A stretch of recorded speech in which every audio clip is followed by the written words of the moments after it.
may mga kumuha na hindi sa kanila. Nakita nila yung pagkakataon na pwede sila manlamang. Shoutout sa inyo mga kapatid. Yan, magandang gabi siya nga pala mga kapatid, no? PM lang. Madami tayong stock na pabango. Madami tayong stock na portable. Fine. Madami tayong stock na pulbo. Joke lang. Kido mga kapatid, no? Pero alam nyo, yung concert kagabi, free admission. Okay? Tapos, hindi lang tayo aware kasi mga kapatid, although pinost to ng organizers, yung mga bawal. No? Yung mga bawal na iniwan natin dun sa entrance, no? Pulbo, pabango, power banks, ano pa ba? Tubig, tripods, lapis, etc. etc.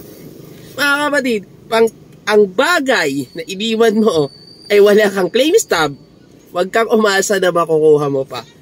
Real talk, real talk. Pag iniwan mo, wag mo na asahang makuha mo pa. So, ito na nga nangyari. So, kaya nag-video ako na dahil nakita ko na yung mangyayari na magkakawalaan talaga. The fact na walang claim stub, hindi sinulat yung pangalan doon sa item, pabango, pulbo, etc.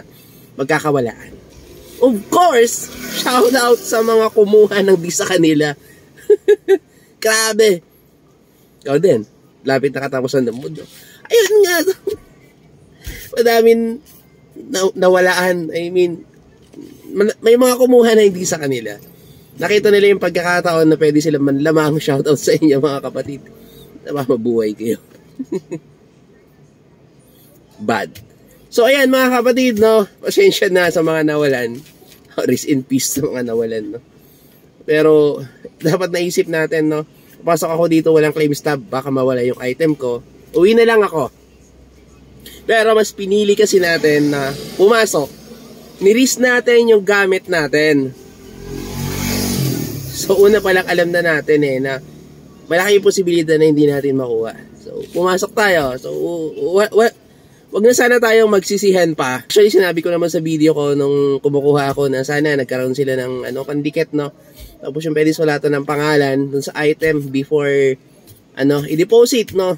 Pero wala walang Pero ayun, nag-enjoy naman kayo, di ba? Nag-enjoy naman tayo. So, better luck next time. Kaya na mo,